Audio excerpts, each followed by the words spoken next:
नाशिक जिल्ह्यातील येवला व निफाड परिसरात थंडीचा कडाका मोठ्या प्रमाणात वाढला असून गेल्या 2-3 दिवसात तापमान लक्षणीय घसरण झाल्याचे जाणवत आहे। निफाडचा पारा हा 9.5 अंश सेल्सिअस असून थंडीचा हा वाढलेला कडाका नागरिक मात्र आनंदाने उपभोगताना दिसत आहेत। पहाटे व सकाळच्या सुमारास मॉर्निंग वॉक, जॉगिंग, व्यायाम करणाऱ्यांची संख्या लक्षणीयरित्या वाढली आहे।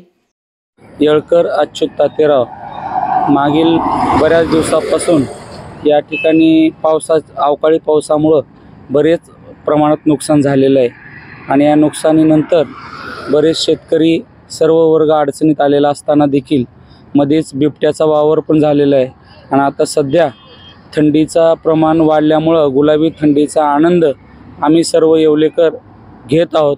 आम्ही सर्व टीम येवलेकर दररोज सकाळी 6 वाजता आम्ही सकाळी फिरायला जातो। गुलाबी थंडीचा मस्त छान असा आनंद घेतो आहोत। आता निफाडमध्ये बऱ्याच प्रमाणात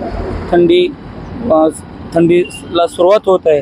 आम्ही सर्व येवलेकर थंडीचा मस्त असा गुलाबी असा आनंद घेत आहोत।